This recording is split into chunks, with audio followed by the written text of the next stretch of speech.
I had just arrived in Oxford in 1992, as you know, and I hardly knew a soul. I think I knew one or two people in all of the UK. And I remember when Stephen and James came along, they were really the first two people I met very shortly after I arrived. And also within a short time, I was invited up to their home in Sherwood Forest. And from the moment I met Marina, I realized that I was going to be part of the family. And I consider myself fortunate to have been counted as such ever since. I need a lot more than 3 words, but given the time considerations, I would say, first of all, caring. It's the first thing I think that hits you when you meet her. Her focus was always about you, first and foremost. It was real care and concern. Second word, dynamic. I'm reminded of a phrase from Cicero, semper in motu, which means always in motion. She was tireless, indefatigable, and as Cicero says, seemingly infinite as her soul was and is. And magnanimous, third word. Her life was always directed outward to others. And I would say it was dedicated to tikkun olam, to mending the world. And there was never even a question upon meeting her that she was involved in some type of project that was going to make the world better. And it did.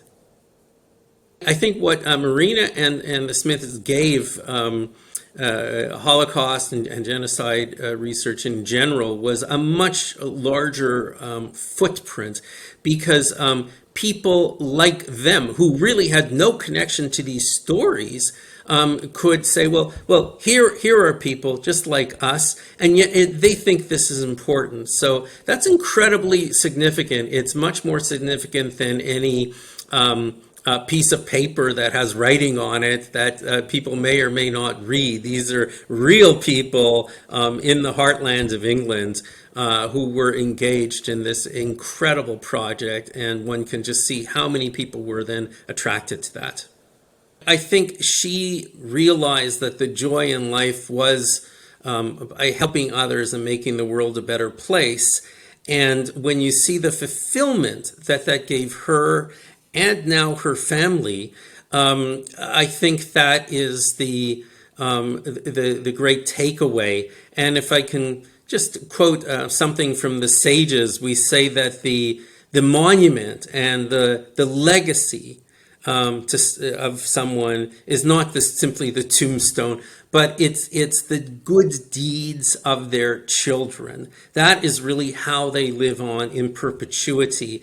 And I can hardly think of a more outstanding case with Marina, that with Stephen and James, the incredible things they've done in their life. Marina lives on eternally.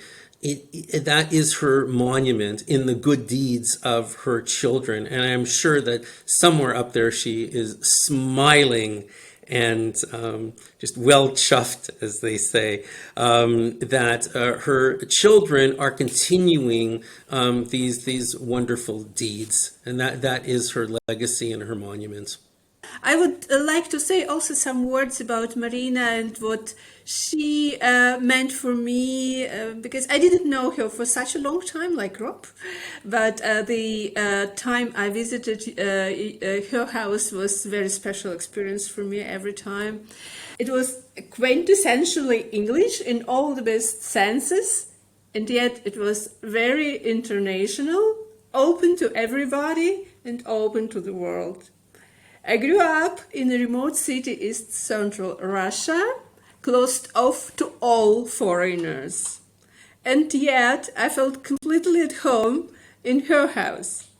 She was an incredibly creative person with a big heart and sincere interest in whomever she was speaking with.